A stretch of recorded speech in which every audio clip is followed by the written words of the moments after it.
In the early 1900s, East St. Louis was an up-and-coming working-class city. During the Great Migration, it was a primary destination for blacks seeking employment in the North. As white union workers would strike, blacks would claim their jobs. This was the primary catalyst to the worst race and labor-related riot in 20th century American history.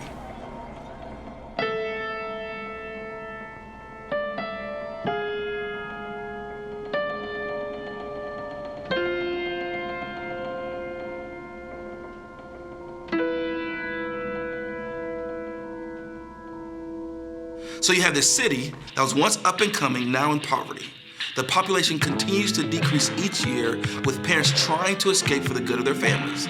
Now, in many cases, they try to escape right up the street to an area called West Belleville. As a black man growing up on the east side, you knew not to go into West Belleville. It was known for its police harassment, its blatant racism. Like, if you were black driving through that area, you knew there was a high likelihood that you would be stopped. So within an area of less than a mile, you have one of the most affluent, notoriously racist areas in the region, and what's now the most impoverished city in America, basically separated by one intersection. Now, when I accepted a lead pastor role at Metro East, the church was just coming out of a very difficult season of surviving. We had just gotten back on our feet when God started to do something. He started to grow us before we even wanted to. So we had this group of tired people now facing a very tangible reality we weren't ready for. We're running out of space.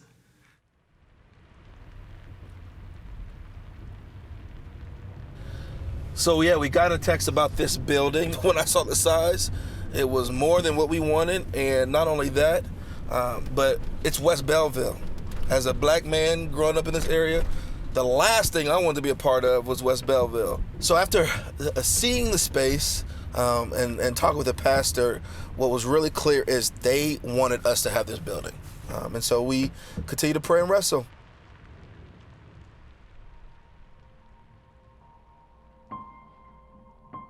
You know, after going back and forth and we were ready to walk away, we were like, okay, here, we love your building. We would love to have it.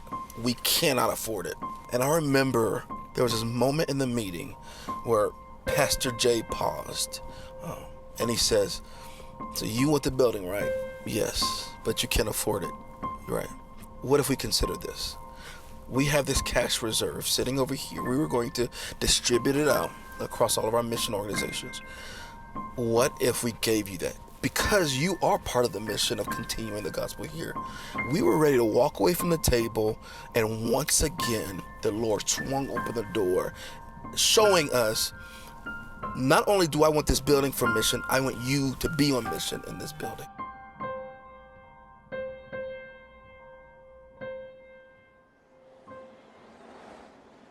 We landed here, and pretty quickly we saw that this was prime location for those in the community. And so we began to see people from West Belleville, and they would regularly come and say, man, we've been looking for a church. And so they started coming, and we thought that the growth would slow down. At least allowed us to breathe a little bit. But the reality is, it never slowed. My heart has been and continues to be for the lost person, for the marginalized person. And so we wanted to create enough space where when they walked in, they didn't feel like they was walking into somebody's living room and they're not welcome. Right. And so October, we began 2 services. And the cool thing is, we're slowly but surely seeing the same thing that happened in January, where as we create more space, God brings more people to fill that space. Yeah. And so at The Journey, we're about growing disciples and starting churches. What's that looking like at The Journey Metro East? Well, one of the primary ways it's looking like is really starting City of Joy Fellowship, where my brother Kempton and his family have recently moved from Minnesota. They're partnering up with us in Rebirth. And so within this next year, we'll be sending them out to start a new work in East St. Louis, and not just be a church that's for East St. Louis, but outside of East St. Louis, but it's a church that's within the city limits to loving and caring for those people well. So we're excited about starting the churches and just continue to see the disciples made through that way. So what would it look like if all of our churches partnered together?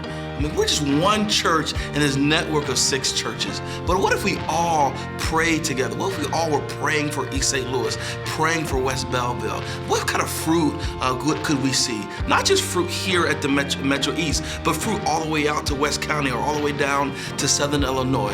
What would happen? Imagine if we all were praying and partnering and really grinding to see the gospel move in profound ways. Imagine what that would look like.